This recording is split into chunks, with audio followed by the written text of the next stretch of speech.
Olá, então, hoje vamos falar sobre a questão da pensão por morte. Quem tem direito à pensão por morte? A pensão por morte é um benefício voltado para os dependentes do segurado, que exerciam atividade profissional e que recolhia contribuição social como segurado facultativo, que é a dona de casa, estudante, desempregado, e que veio a óbito, ou então, que era empregado doméstico, avulso, então, individual.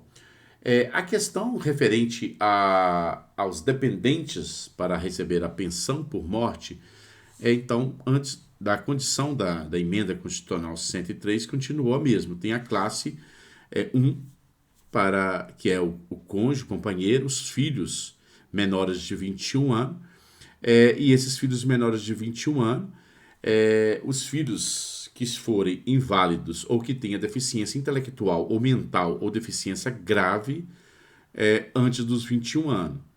Posterior 21 anos não teria aí essa cobertura.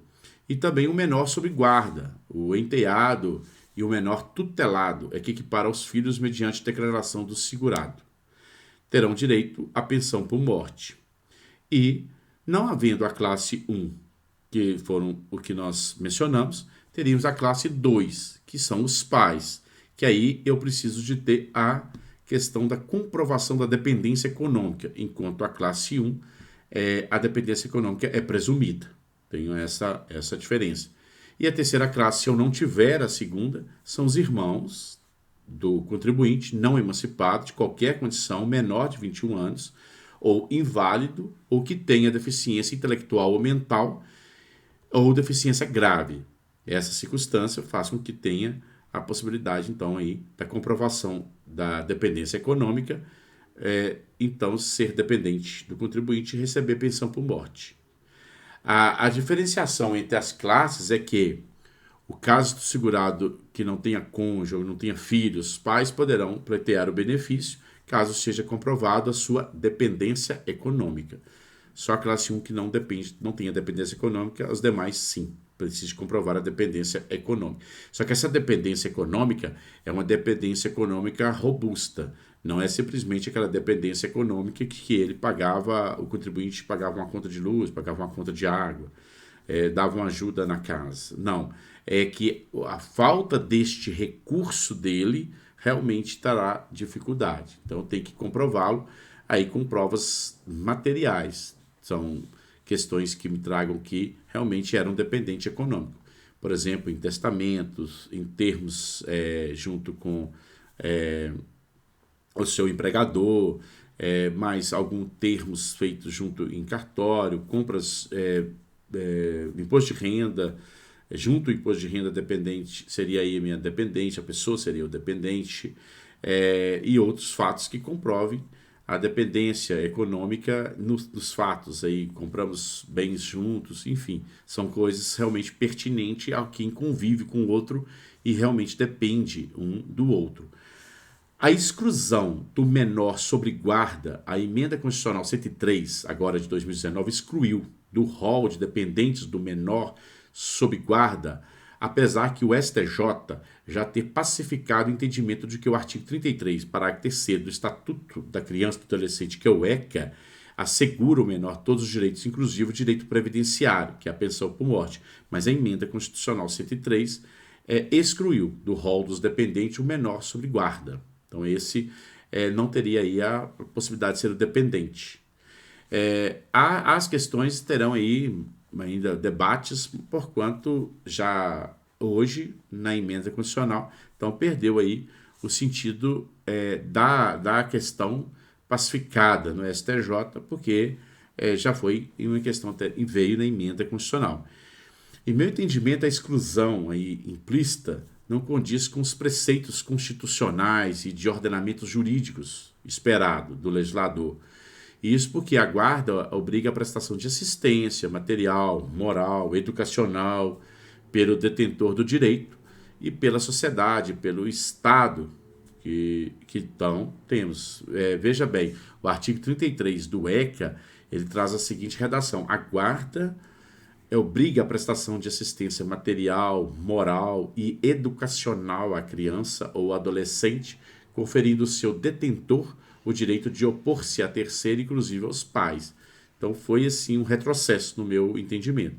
E além disso, o artigo 227 da nossa Constituição Federal de 88 é bem explícito em dizer que é dever da família, da sociedade e do Estado assegurar à criança, ao adolescente e ao jovem, com absoluta prioridade, o direito à vida, à saúde, à alimentação, à educação, ao lazer, à profissionalização, à cultura, à dignidade, ao respeito, à liberdade, à convivência familiar e comunitária, além de colocá-los a salvo de toda forma de negligência, discriminação, exploração, violência, crueldade, opressão. Então não seria diferente na situação aí quando se trata do menor sob guarda. Foi, no meu ver, um retrocesso muito grande. Além disso, o parágrafo 3º do próprio artigo 227, ele expressa dizer que o direito à proteção especial abrangerá os seguintes aspectos. E aí eu tenho o aspecto de garantido direitos previdenciários e trabalhistas. Aí se exclui. Então está um conflito aí que o STF vai ter que resolver posteriormente. E é apenas uma parte da fundamentação que deve ser utilizada para discutir a inconstitucionalidade da exclusão do menor sob guarda no que tange ao recebimento da pensão por morte. Neste caso, como visto aí, esses fatos. Como eu disse para vocês, que quem está na classe 2 e 3, que são os pais e os irmãos, precisam de comprovar a dependência econômica. E como que se comprova essa dependência econômica? Para o INSS, no requerimento da pensão por morte, você deve apresentar no mínimo 3 documentos que prova essa dependência com uma certa robustez, com uma certa postura, que realmente a falta deste valor, a ausência deste recurso na casa poderá realmente trazer dificuldade. Já no Poder Judiciário, essa questão é flexibilizada e pode ser apresentado apenas um documento comprovatório. Então, se você não tem êxito na via administrativa, porque você só tem uma prova material, você terá êxito aí na via judicial, porque há uma flexibilidade maior, que é a apresentação de um documento comprovatório dessa dependência. A redação no parágrafo 5º aí do artigo 16, incluída pela Lei 13.846 de 2019, dispõe que as provas da união estável e de dependência econômica devem observar alguns requisitos. Então, a Lei 13.843 que trouxe, agora recentemente, os requisitos que devem existir para a comprovação da união estável e dessa dependência. Início, pelo menos, de prova material e contemporânea dos fatos produzidos no período não superior a 24 meses, anterior ao falecimento do segurado. Então, são provas, pelo menos o início de prova material, mas que elas sejam, pelo menos, contemporânea. Não passe de 24 meses e 2 anos para provarem. Aí não se admite mais a prova exclusivamente testemunhal.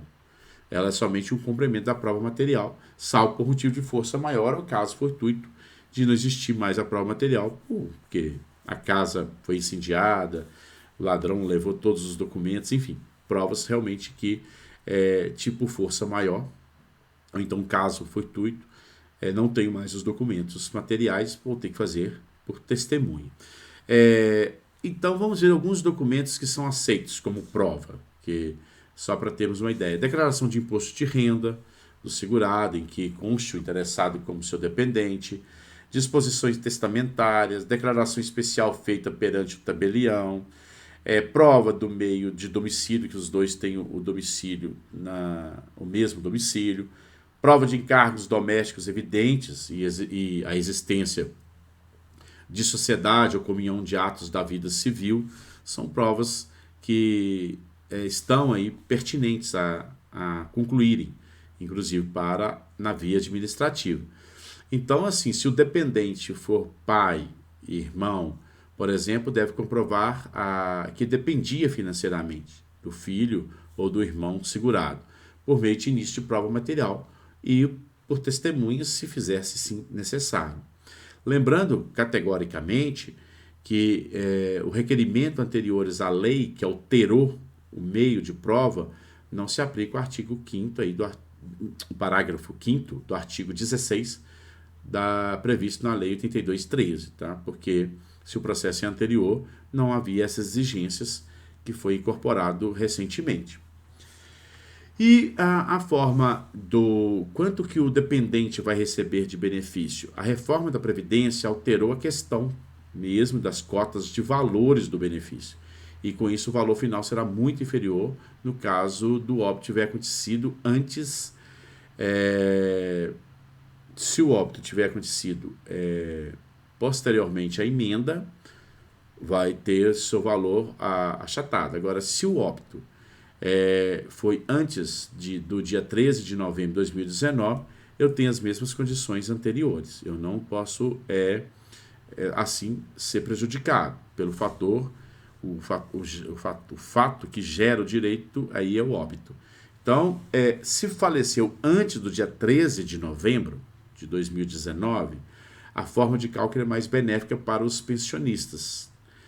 O valor do benefício vai ser 100% do valor que o finado recebia de aposentadoria, ou então 100% do valor que ele teria direito caso fosse aposentado por antiga invalidez, que hoje é por incapacidade permanente na data do óbito. Então, são 100%.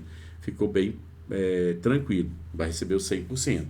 Os dependentes vão receber o valor integral de benefício e a cota extinta é revertida para o outro que ficou. Então, imagina, tem uma mulher que ficou e 2 filhos. Os filhos terminam-se o direito ao completarem 21 anos de idade. E a mulher, então, se a morte ocorrer antes do dia 13 de novembro de 2019, ficará aí com 100%. As cotas pertencentes aos filhos são transferidas para o cônjuge sobrevivente, que aí seria o caso a mãe desses filhos. Isso é a condição de quem faleceu até 13 de 11 de 2019.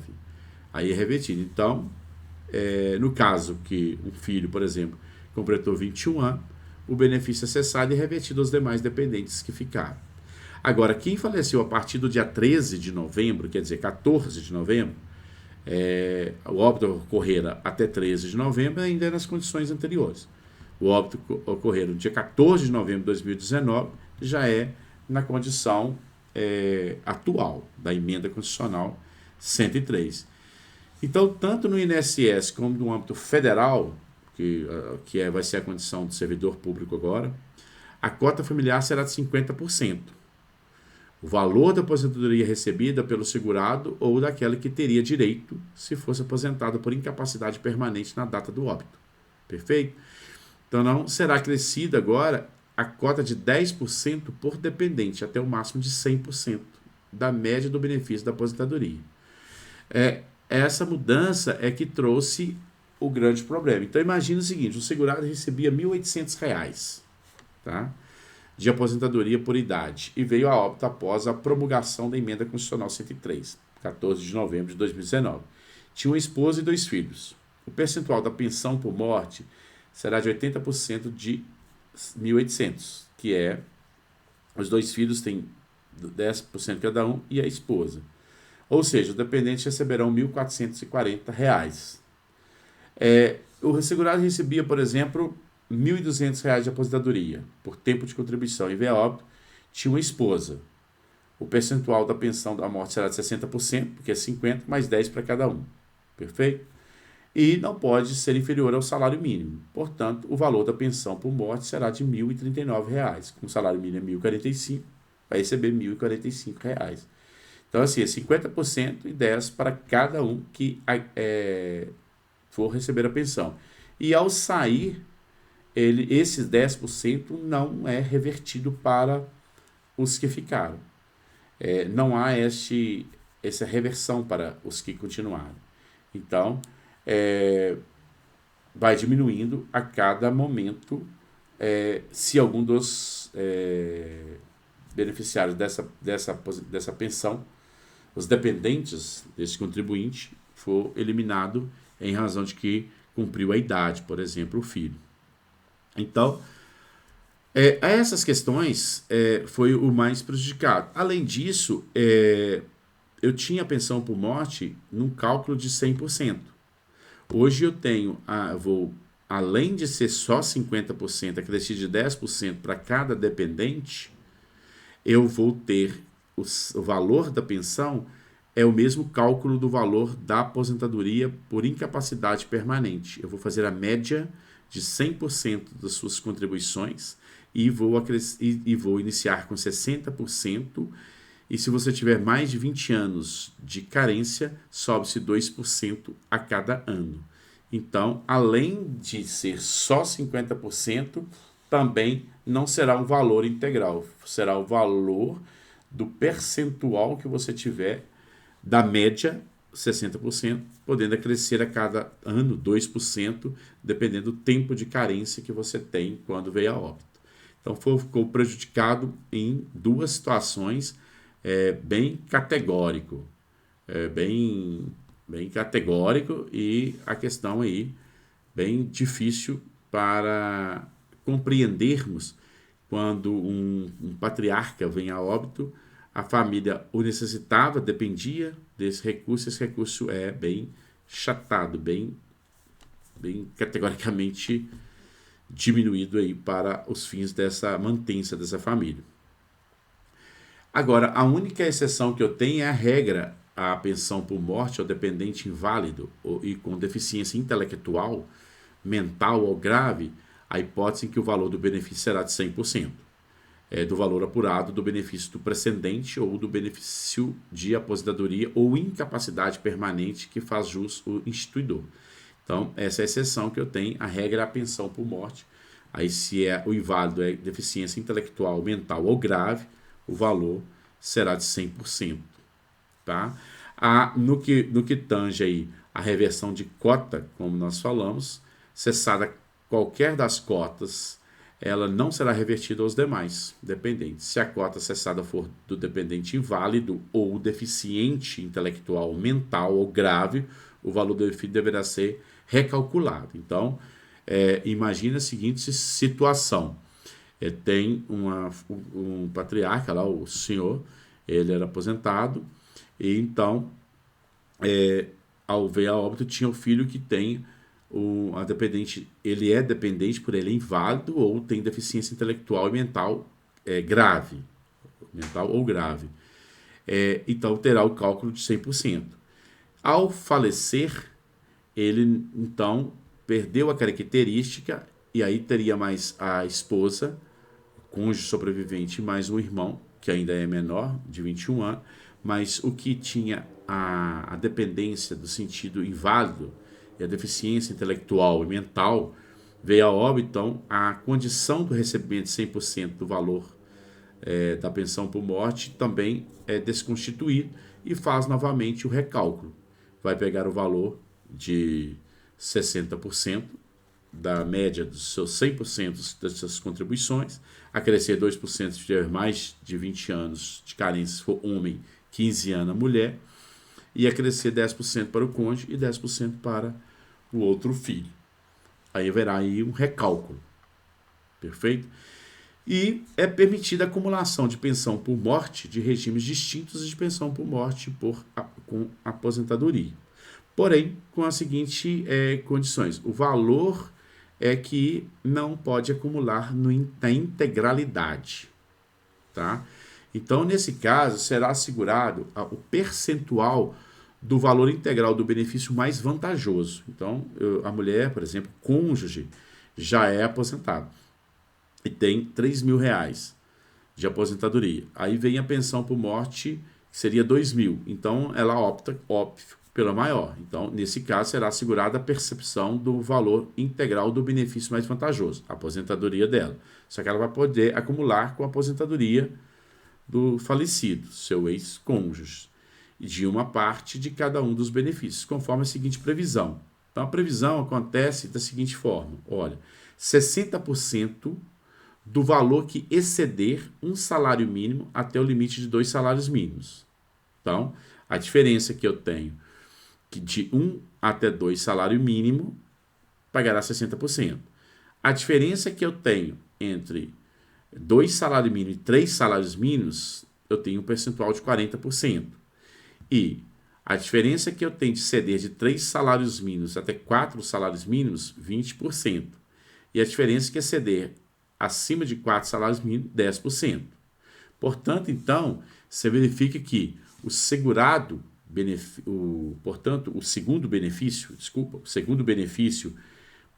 que seria aí a pensão por morte, no caso que nós estamos dando de exemplo, que é o menos vantajoso, será a parte do valor que a pessoa recebia. Então, vamos dar um exemplo.